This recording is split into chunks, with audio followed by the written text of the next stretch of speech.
Listen, it's just such a great pleasure to be here. Can you hear me okay? I don't, I'm not actually being amplified. Is that right? I am? Sorry, I have a very quiet Australian voice, which means I'm likely to swear as well, and I apologize in advance.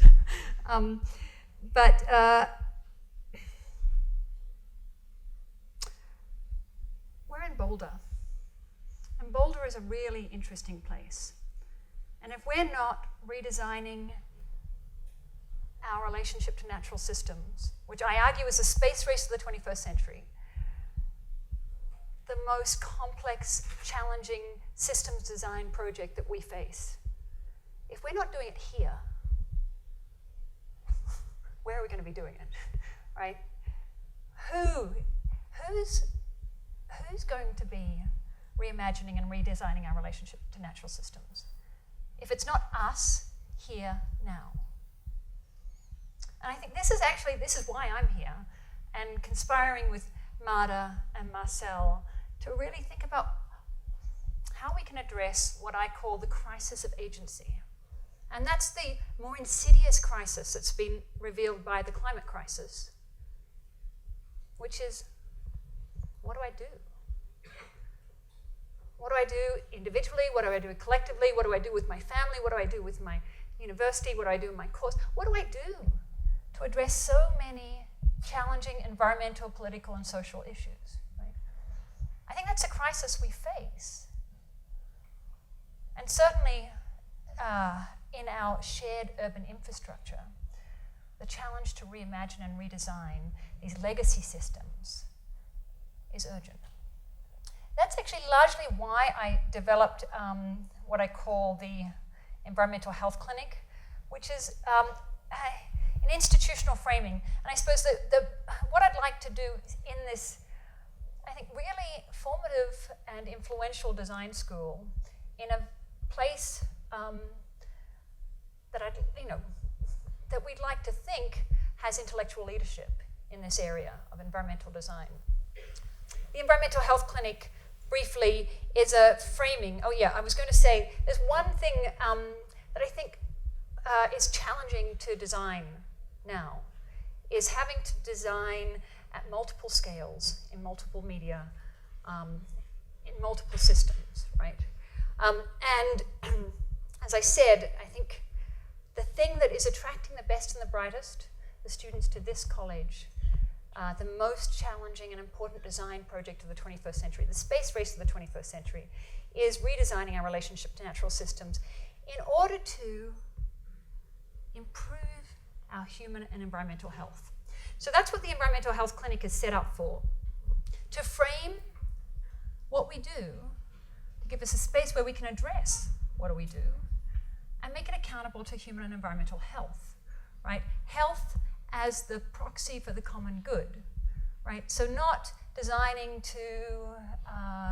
for economic development, not designing, the design professions are caught in this relationship we call prostitution in other fields, right? You do it for the money, right? But the idea that we are designing to contribute to the common good, to measurably improve human and environmental health. And this is a radically new idea in sustainability discourse. It's a word, I think of that as a swear word, actually, because I think it's radically insufficient to talk about reducing food miles, reducing petrochemical fertilizers, reducing pesticides, reducing energy use, reducing waste, right? That leads to this problem that we have, I have certainly, but once a semester I get a student who says, I ride my bike and I'm vegan and I print on both sides of the paper, but wouldn't the best thing for me to do be to suicide? Because then I'll have a smaller carbon footprint, then I'll eat less meat, right? So this idea of reducing our negative impact is radically insufficient, and it leads to suicide. We can design our infrastructure, our shared environmental commons, to improve human and environmental health. Right. So that's the main thesis of the Environmental Health Clinic, and really everything I do to twist the definition of health, not from one that's internal and medicalized and atomized and pharmaceutical, but one that's in the air quality in this room, in the food systems we share, in the transportation systems, and in our environmental commons. Because, of course, your lifespan is better predicted by how close you live to a major arterial road than by your genetic markers. But this might seem obvious, right, that we can design to improve our shared environmental health. But it's very difficult. How do we institutionalize the kind of social and environmental change that's desirable? And so I've been struggling to use the arts with MARTA as a forum for really community organizing, for drawing on that asset that we have. So I just want to, again, mention that we have an exhibition coming up. And an exhibition is not, it's an exhibition, right? Exhibitions are typically where you display the fait accompli of things you've designed or images you've produced. The exhibition that we're preparing for Boulder are ideas that we'd like to see developed and applied, ideas that might improve shared environmental health.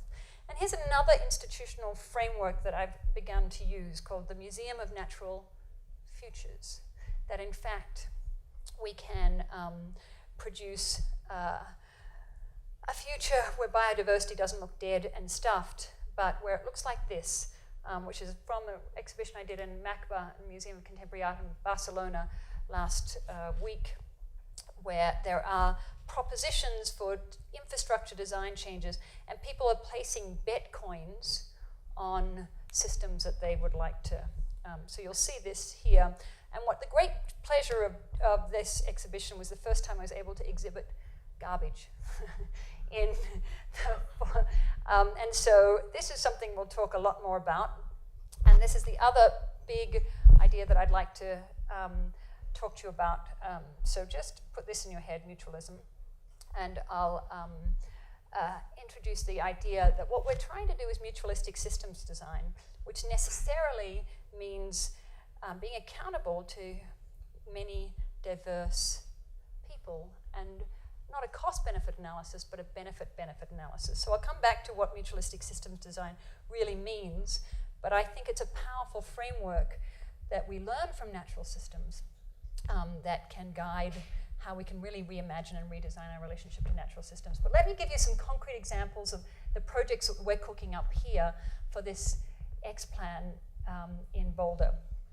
Pharmacy is, you can tell from the misspelling, is a exploration of a food, urban food production system, an urban farming system that actually is designed to not only reduce food miles, as is the major argument for urban farming, but to increase air quality, to provide habitat, to improve human and environmental health, right? So if we acknowledge what the World Health Organization informed us of in 2013, 7 million people died prematurely from the number one human health risk, air quality. If we acknowledge that we have produced the most toxic air quality our species has yet been exposed to, implicated in the breast cancer epidemic, obesity epidemic, diabetes, and other non-intuitive things, in addition to, of course, cardiovascular health. And we started thinking about, why do we distribute our food in such a way that it gives our kids asthma and degrades the cardiovascular health of each one of us? Surely we can reimagine that. And so the AgBag platform is a radically inexpensive way to take existing infrastructure, railings, parapets, double-hung windows, existing structures, and turn thin air into arable territory. With Tyvek, which is a ubiquitous building material that you would know from your FedEx envelope or from your concert bands, where incredible tensile strength, but it has nanopores. Put this thing down, no room on here. It has nanopores so that it breathes, and so we get actually oxygenated root activity in that rhizomic layer, not just on the inch or two at the top, but all around the bag in this limited root space context. So what we can do is start cross-dressing buildings to, in fact, one of the big challenges, one of the big design challenges is to understand what closed system agriculture looks like, so you don't have water runoff that degrades the watershed, right? You don't have, and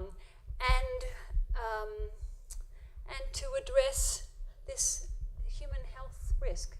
We have actually a technology for improving urban air quality. We have one demonstrated technology for improving air quality. It's a very inexpensive technology. You know what it is? Leaves.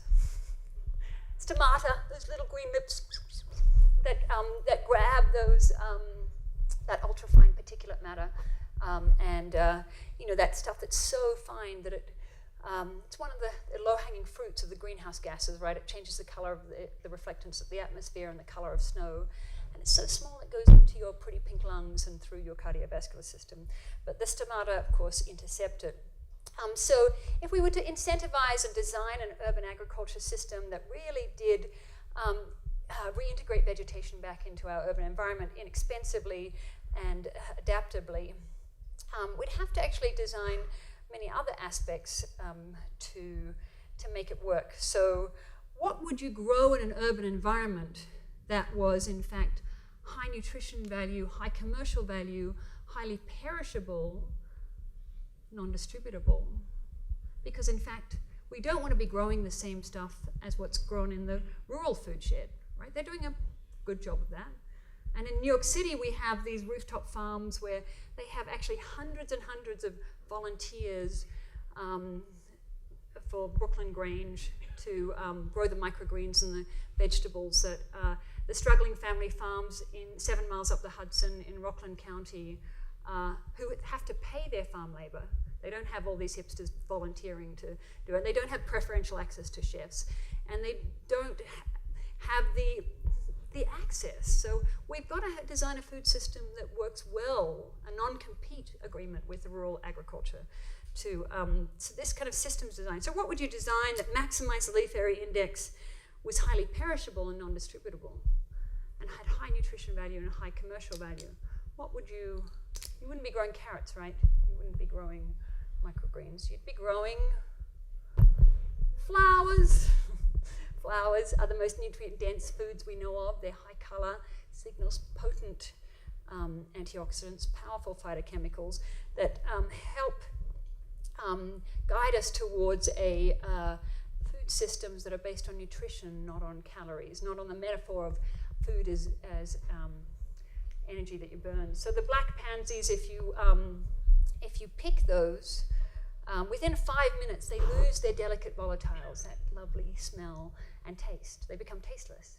So we use these black pansies, we flash infuse them into vodka to make the world's best black pansy vodka, the world's only black pansy vodka too. But this idea of exploiting the perishability of food systems, right? Rediscovering and exploring what perishable foods are like, because of course we've designed our food systems around shelf life and distribution. So in this way we could incentivize really integrating vegetation back into the urban environment, which I would argue is one of the great challenges of the 21st century, given the human health benefits of leaf area index and the nutrition requirements. So here are some sort of small experiments, and this begins to give you a taste of what the BMOCA will look like as we cross-dress that building, and as we invite all of you and your community to reintegrate vegetation back into the urban environment in ways that are desirable. And of course, who else likes flowers? We do, but the pollinators do. In a global pollinator crisis, it might be a good idea to start addressing and supporting these prodigious pollinators that we critically depend on. So it's also much more fun to rappel while farming than it is to do it on your hands and knees. And so there's great climbing opportunities. So the problem, there's a cultural challenge associated with flowers, even though in that we don't know how to eat flowers really. We know how to put it on a cupcake or sprinkle it on a salad, but to really reinvent food and food systems so that we can create these flowers. I'll show you, the cola manufactory, which is to produce flower cola. It's based on an open source cola recipe that was developed by Kate Rich and Cale Brandon. They took a few leaked recipes of Coca-Cola and put a GNU license on it and open sourced it, which of course is an invitation to innovate with that. And a manufactory is a mashup between an assembly line and a party, where you move along and you put in the cola syrup and you put in whatever other delightful flower essences you might like. You can see here, Love Cola is a New England aster flower extract that the Iroquois used as a potent love potion, and is actually a lot of medical research on a powerful antiviral. Happy Cola is, of course, St. John's wort flowers, which has tremendous, for those of you under 21, it's a better buzz than a rum and coke, actually. Mind-altering explorations with flowers is a very long human tradition that is great fun. Flower floss is another example, and floss is appropriated from the software world, where free Libre open source software, we've generalized to free Libre open source systems. This is an example of another flower food. That's not actually sugar, that's isomalt, which is a sugar alcohol that's been partially digested by sweet little bacteria. And it actually, if any of you are constipated, it's the major ingredient in Metamucil, right? So it acts as a dietary fiber. Diabetics use it because it doesn't give you that GI spike. And it fosters biodiversity down in your lower gut, down here, all the way down here, as opposed to the kind of processed food that we typically do up here. So this is what we do is we sprinkle it with bee pollen, high protein bee pollen, and these delicious edible flowers. We stick a color-changing LED inside to make a taste of a biodiverse and delicious future, or what I call a good good. So a good good is something that the production and consumption of that good increases biodiversity not only in your local neighborhood, but also in your lower gut, right? It has the human health and environmental health benefits embodied. And so this has been a really fun project to develop and think through the flower floss and the colas, and it's really interesting to put on this manufactory, which of course makes the production of food, which is typically done, as with industrialized food production, under slave labor conditions, really. It's the lowest paid. But what's interesting about the manufactories, what I've learned about them, is that they actually don't work. When you get a lot of intelligent, college-educated people into a gallery or museum and you have them do an assembly line, you realize that low-skilled assembly line work is not at all unskilled, right? And people like you can't seem to put labels on straight and can't push down the syringe all the way and spill things and make a mess, and it's a terrible quality control. So I decided I needed Oompa Loompas and formed a musical theater group called Child Labor.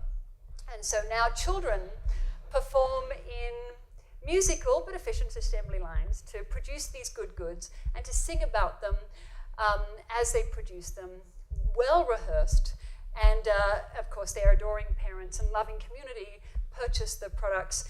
And instead of trucking around public water in diesel trucks, we actually are producing good goods that direct the profitability. And of course, Colonomics, you would know from the size and success of Coca-Cola and Pepsi-Cola and the beverage companies. It's a very good model to sell flavored public water back to the public, right? And so let's put those profits back into the communities that are producing and exploring and innovating food systems so that they make much more sense. So just to show a couple of other examples, the wet kiss is a marshmallow for kissing a frog, formerly known as Prince.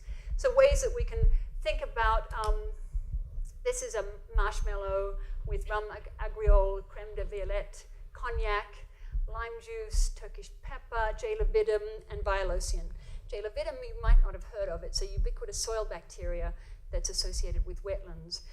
And it's funny that when it's found on the skin microbial community on the skins of amphibians, frogs and salamanders, they don't seem to, they seem to be resilient to the deadly chytrid fungus, which was one of the big culprits in the species extinction crisis of the amphibians, right? So what happens with the wet kiss is when you bite into it, your lips are inoculated with the J. levidum, and you're equipped to kiss a frog and protect it from the deadly chytrid fungus, right? Again, designing food systems to foster the kind of biodiversity, the murkish delight, the lures, the loveliness. This is the paper on soil bioaugmentation of amphibian cutaneous bacteria to protect amphibians from this deadly. And this is actually, I use this as a good, sort of the most concrete, simple example of this idea of mutualistic systems design, because this is a ag bag, which when printed on, I call them signs of life or signs of intelligent life, which posits that we can actually do commercial signage in such a way that it contributes to the common good, right? So we could, in Boulder, of all places, Boulder could be the first place to say, sure, you can put up whatever banner or sign you like, in whatever color you don't have to use those muted mountain colors that they, anyway, that you can put up whatever signage you like to promote the interests of the business that you're in. But you also have to contribute to the common good. You also have to increase leaf area index, support the development of urban floriculture, and foster habitat for diverse pollinators, right? So I would argue it works better as a sign because you're looking at the little butterflies bouncing around on the sign, and yet it's a mutualistic system, right? Because many parties benefit. And this is the really interesting and important theme song that's become important to me, because I went through a lot of academic study, and I even studied doctoral work at Stanford in philosophy of biology and evolutionary theory, and I'd never heard until a couple of years ago this one little fact that bedazzled me, that I didn't hear it, I didn't know it. I'd heard a lot about predatory pressure, selective pressure, competition for resources, predator-prey relationships, parasitism. I'd heard about mutualism as well, that subset of symbiotic organisms where the parties not just live beside each other, but they actually benefit, they live longer, they reproduce more in each other's presence than they would not. But I'd never heard that at least 95% of the world's biomass is constituted by mutualists. I mean, the world, to the first approximation, is a mutualistic system where all parties benefit, right? Malthus was wrong. It's not about boom and bust and competition for resources. We can design with this benefit analysis if we wanted to. So, and this translates to, this is a bridge project I'm just doing at the Connecticut College exhibition, where we're taking the Gold Star Bridge, which has basically been condemned on I-95, the busiest and deadliest highway in the country, and we're doing some things that with the increasing the leaf area index on the existing structure, we can, oh yes, because this is in, it's cute because this is in New London in Connecticut. They have a river that they call the Thames River. And of course, in London, they call it the Thames River.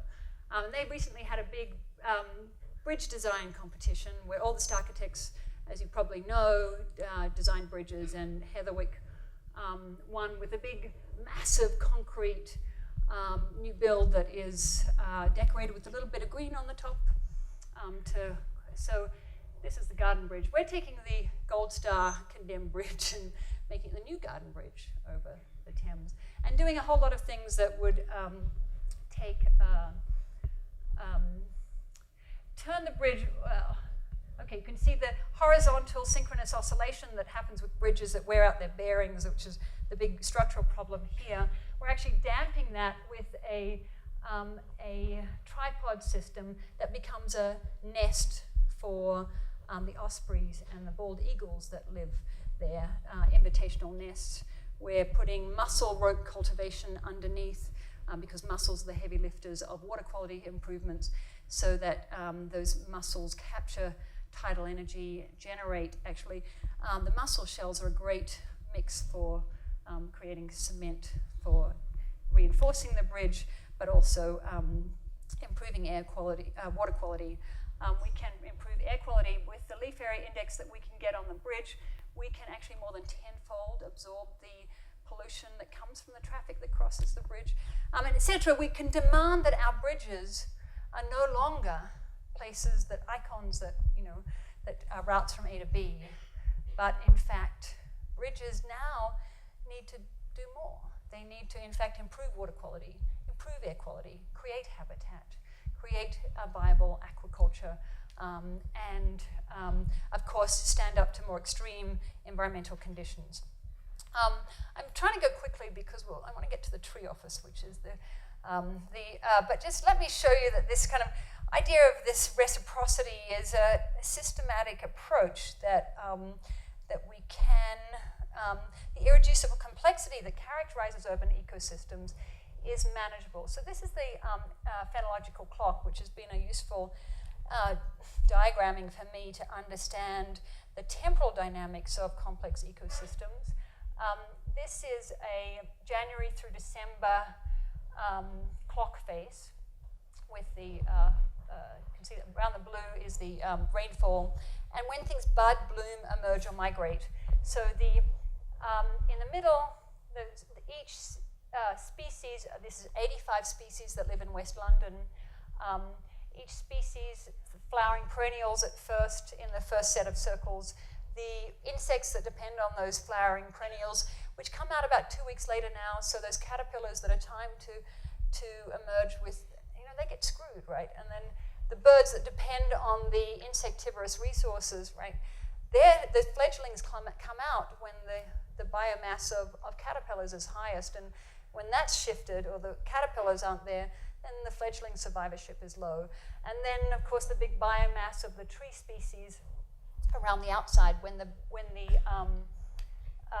major manipulator of land use after human agriculture is seed rain from birds, and of course if the birds aren't. So the rippling effects of our interconnected, interdependent ecosystems can be mapped in this way that I think is important for us to rethink how we represent time, not as empty and mechanistic, but you can see here, this is a fundamental idea about convivial learning. You can see he figured out what it said, and then he told his friend, right, that how we can learn new forms of representation is through this, what's called radical pedagogy. You don't need to come and get a degree. You, of course, learn from each other. And so fostering and facilitating that kind of learning is actually really very important part of the systems design.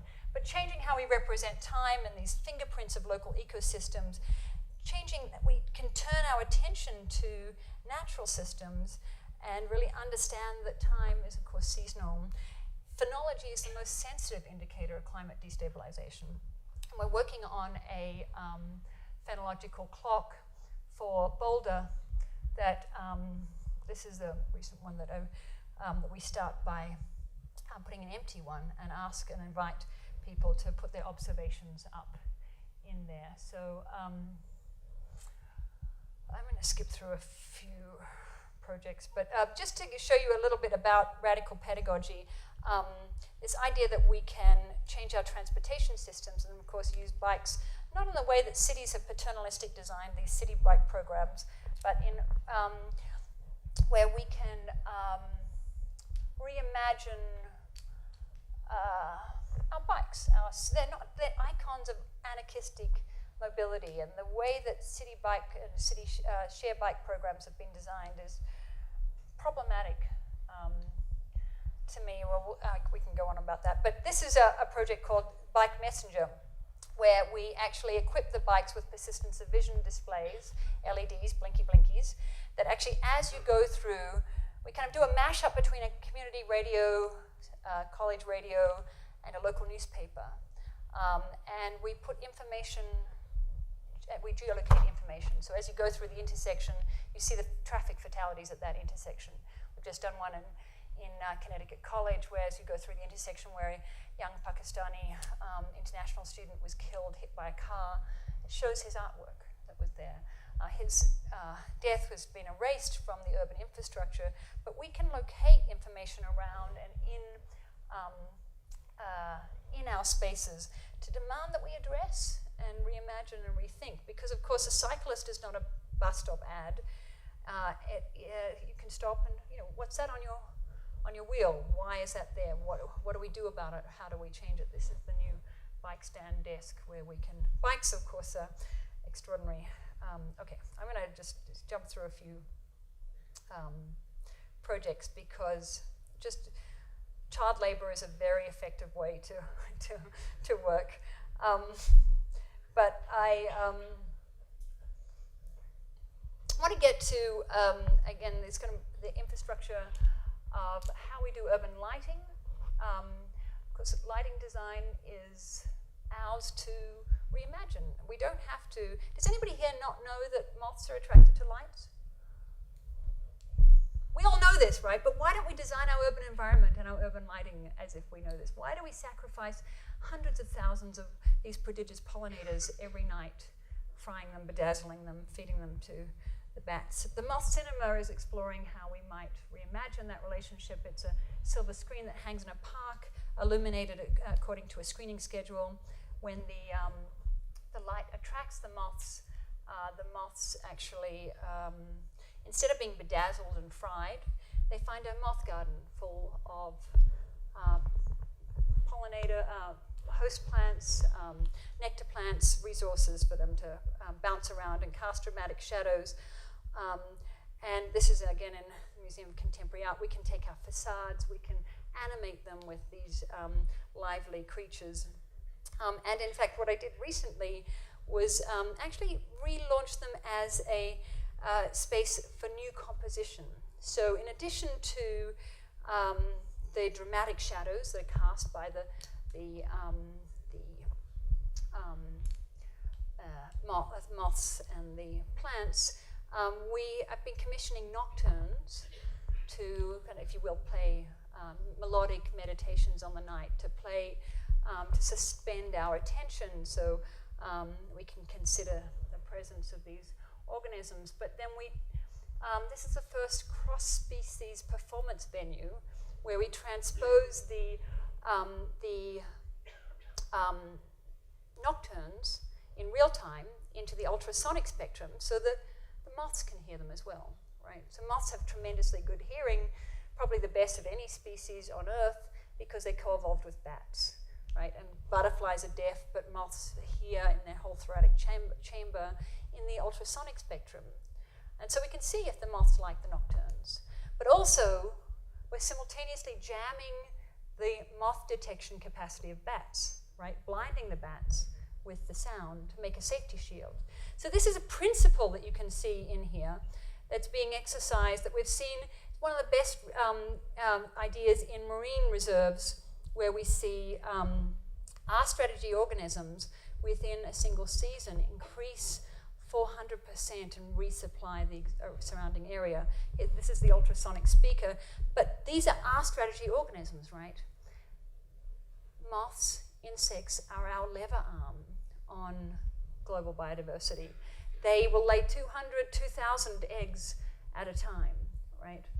They have a short life cycle and an R strategy, not a K strategy like us, where you probably had one or two delightful children, but not very productive compared to these insects. Of course, if you can, within months, we can radically increase the population of these organisms, resupply the surrounding areas. And of course, that affects the survivorship of fledgling birds, that affects the plant reproduction cycle, that has these rippling effects that can positively impact our shared urban environments. So similarly, the butterfly bridge can take an inexpensive way where we can, instead of smearing those butterflies on our windscreens, we can actually understand the kind of patch habitat of urban biodiversity, and we can link those healthy patches of habitat with these butterfly bridges where butterflies are attracted to the butterfly-attracting plants, and they bounce across from one patch of healthy habitat to another patch of healthy habitat to to create an overpass to provide safe passage for butterflies, cross-species crossings, to make their presence more durable, their fleeting presence more durable, to reinforce the cross-species crossing that there's kids crossing across here as well, and to actually re-stitch our urban infrastructure we were getting 30 butterflies per hour within a couple of days of actually putting up the butterfly bridge. So this gives us the tools to create what I'm calling the Great Participatory Pollinator Project. Lots of ways that we can actually use and collaborate and conspire with pollinators to really have a dramatic effect within months, within very short seasons. So let me go through here. Okay, this is interesting. Okay. This is our future. This is our gold. This is the stuff that I most want you to consider. Our waste. Because of course in natural systems, there's no such thing as waste. This is a waste to energy process called biochar that would be very interesting to use in this particular urban environment because it takes the major waste stream, paper and packaging, cellulosic, lignocellulosic waste, and pyrolyzes it, which means you burn it not in the presence of oxygen. This is an archaeological technology it's the same technology that some human civilization built the soils, the most fertile soils in the Amazon and in Australia, Australis terra preta, where indigenous people managed and built their soils with biochar. So biochar is actually the byproduct of the pyrolytic process. It generates a gas called syngas, which is clean energy, basically natural gas that we can use to drive turbines or anything else we like. And so when you work biochar into the ground, of course, it sequesters carbon for about 5,000 years and gives a kind of luxury housing development to soil microbes so they can actually break down nutrients and increase the growth. But it also, particularly for urban soils, addresses something that we've come to accept as normal, that all of our children have lead in their brains, a powerful neurotoxicant that does irreparable damage. In this case, that biochar functions just like your breeder filter does. Right? The mercury and the lead is immobilized, and we can start to redress this legacy of leaded fuel, lead paint in the industrial age, and start rebuilding our urban soils. So this is one of the processes that I'm particularly interested in, and I've launched something in collaboration with some very intelligent trees called the Tree Cloud Data Storage, and this is the first version of it. That's a hacked pyrolytic oven. These self-cleaning ovens that you fancy kitchen people might have, you can hack them into doing pyrolysis, that is producing clean energy and biochar. And there's some bet coins on it. So I want to we're going to go over the rhinoceros beetle wrestling another time, and the winged flight, and to introduce you to the tree office, which is the project that I've been collaborating with your department and Marcel, and just had a thrilling review this morning with 3 extraordinary teams, both practical and beautiful and lovely proposals for the tree office in Boulder. So the tree office, just very quickly, is an office in a tree. Why shouldn't we reinvent how we work? Why shouldn't we immerse in the beautiful, sensuous? Why do we work in cubicles and in this perfect climate? So a tree office is not about a tree house. It's not an enclosure. It's not privacy. It's about transparency. It's about immersing and working in and with natural systems. The conceit of the tree office is owned and operated by the tree. The tree is in fact the landlord, right? And this is one in Berlin that we did. This is the original tree that owns itself, which was a bright idea that Colonel William Jackson had in 1832. He loved this tree. He willed it to itself, and the 8-foot by 8-foot plot around it. unfortunately, it died eventually. And so the Junior Ladies Gardening Club came along in 1846 and replanted that tree back in that 8-foot by 8-foot plot, testing heritability laws. And the tree that owns itself continues to own itself. And you can go and visit it in auspiciously Athens, Georgia, which is not the seat of democracy, but is our precedent, I think. So this is the tree office in London that we did. I want to show it to you because this is Rupert the tree, who owns and operates this tree office, who also has this nice little roof. The roof is a ECTFE pillow that allows no structural shadow, but it also combines kind of church and state by combining hydraulic and pneumatic systems. This is a rigid, inflated pillow that when you put grey water into it, it will evaporate and condense on the top and then drip down and distill to create a local water treatment centre that, again, points at a distributed local systems design that I would argue is the best and most interesting way to design our system. So recently I was working with the OMA and Rem Koolhaas on a Singapore project that actually was building on what Rupert decided to do, the tree, to offer, in addition to the service of a office space, decided to offer cloud data storage as well, tree cloud data storage.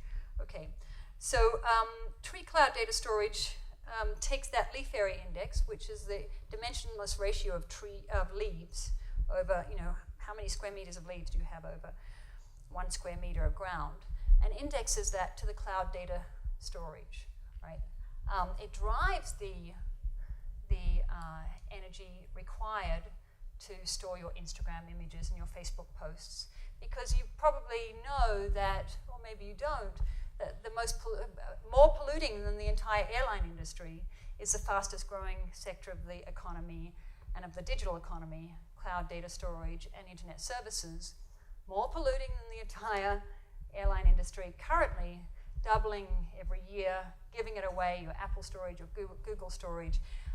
That's actually not a cloud that's nowhere and everywhere and clean. It's actually these huge server farms. And do we want to design infrastructure that degrades our health, that increases, or do we want to reimagine our infrastructure? So tree cloud data storage indexes the cloud data capacity to the leaf area index, the most critical indicator of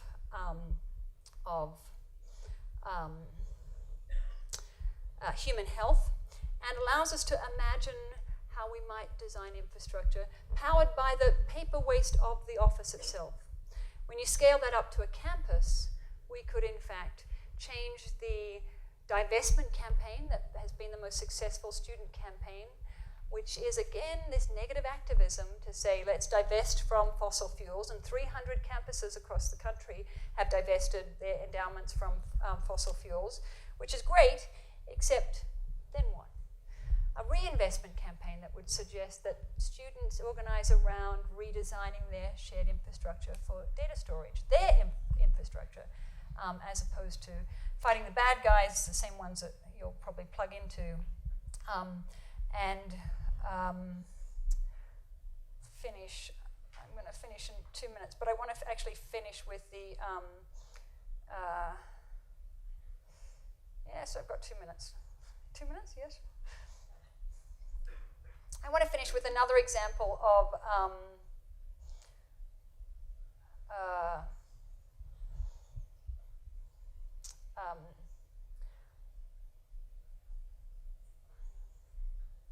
I was reordering this for your to be succinct. Apparently, it didn't work. What happened? Okay, so I want to introduce you to a very serious situation. The Cuban mussel crisis, which is a moment in history that we are in at the moment, which is the mussels that we, the only viable form of aquaculture, right? the same muscles that contributed to the steady supply of EPAs and DHAs that grew our membrane-rich neocortex, the same muscles that we have co-evolved with in a mutualistic relationship, they're in big trouble across the world.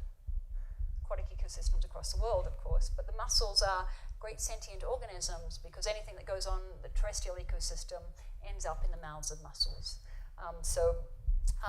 The mussels in Cuba, by contrast, are fine. They have lower concentrations of persistent organic pollutants in the mussels than we have in the breast milk of American women. So they're worried, of course. They're concerned with the changing relationship between the US and Cuba.